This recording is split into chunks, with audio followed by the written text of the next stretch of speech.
राधे राधे आप लोग सभी को। मैं फिर से आज आप लोगों के लिए एक शानदार ज़बरदस्त मोरलफुल कहानी लेकर आ गया हूँ। तो चलिए बिना देर किए कहानी को सुनते हैं और समझते हैं इसका मोरल। ये कहानी दो मेंढक की है। एक बार एक जंगल में जंगल के बीच में तालाब था। उसमें दो मेंढक रहा करते थे। उन दोनों की बहुत गहरी दोस्ती थी। उन दोनों ने बहुत दिनों से उस तालाब में अपना जीवन यापन किया था।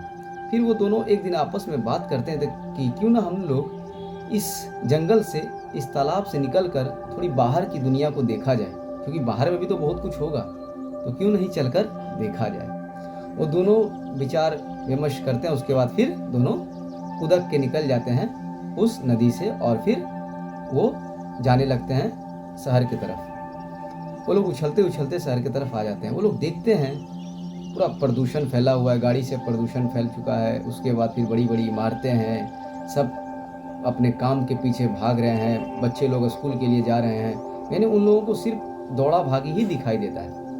वो लोग इधर उछलते हैं, उधर उछलते हैं, उछलते उछलते वो लोग थक जाते हैं। उन्हें बहुत प्यास लग जाता है, बहुत ज़ोर से प्यास लग जाता है। वो दोनों मेंढक कहते हैं और अपने दोनों में बात करने लगते हैं कि हम दोनों को बहुत ज़ोर से प्यास लगी और हमें तो पानी अभी तुरंत चाहिए, कोई तो पानी हमें पिला दे। लेकिन उन्हें पानी कहीं दिखाई नहीं देता है। वो लोग क्या करते हैं, उछलते एक मिठाई का दुकान में ढुक जाते हैं। अब मिठाई का दुकान में एक बाल्टी रखा रहता है। अब उन्हें लगता है कि वो बाल्टी में तो पानी ही होगा, अवश्य पानी होगा। वो लोग बिना सोचे समझे भट करके उस बाल्टी में कूद पड़ते हैं दोनों।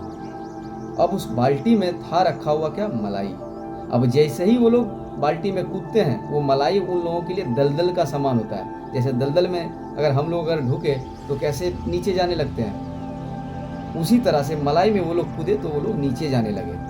अब उन्हें समझ में नहीं आ रहा था। अब एक मेंढक तो संग संग कहता है कि आज तो मेरी हो गई छुट्टी खत्म, आज तो मेरी बत्ती गुल, आज मेरी मृत्यु का समय आ गई, मुझे इन्हीं इंसान के बीच में मरना था। और लेकिन जो दूसरे मेंढक था वो यह नहीं सोचता है। वो ये सोचता है कि मैं इस बाल्टी से कैसे निकलूंगा। वो पैर मारते रहता है, वो अपना पैर चलाते रहता है, वो अपना कोशिश प्रयास लगातार करते रहता है। जहाँ एक मेंढक हार चुकी थी, वो छोड़ चुकी थी सब कुछ जीने की आशा, वहीं दूसरी मेंढक वो लगातार प्रयास किए ही जा रहा था। करते बोला जाता है या देखा भी गया है या आप लोग जानते भी होंगे कि अगर मलाई अगर लगातार हिलते रहे तो वो मक्खन में धीरे धीरे परिवर्तन हो जाता है। तो वो मलाई जो था वो धीरे धीरे हिलने के कारण वो सॉलिड मक्खन में परिवर्तन हो गया। बस जैसे ही मक्खन में परिवर्तन हुआ, मेंढक ने उसके ऊपर उछाल लगाई और एक बार उसने हिम्मत करके जोर से उछाल लगा दी। उसी पर उछलने के बाद और वो सीधा उस बाल्टी से बाहर आ गई, उस मक्खन की बाल्टी, उस मलाई के बाल्टी से बाहर आ गई। वहीं पर दूसरे जो मेंढक था वो उसकी उसी में डूबकर, उस मलाई के ही बाल्टी में डूबकर मृत्यु हो गई। देखिए, परिस्थिति दोनों के लिए समान थी, लेकिन एक वहीं पर हार जाती है बाजी और वहीं पर अपना जीवन उसका खत्म हो जाता है और दूसरे मेंढक वो वहाँ से निकल जाता है और अपना जीवन यात्रा चालू रखता है। देखिए, कहानी बहुत छोटा है लेकिन इसका मोरल बहुत बड़ा है। मोरल इस कहानी से हम लोग यही सीखते हैं कि बुद्धि और बल दोनों ही समय पर काम नहीं आता। हिम्मत और लगन यही है जो कि कठिन से कठिन समय में काम आता है। मैं उम्मीद करता हूँ कहानी आपको जरूर अच्छा लगा होगा।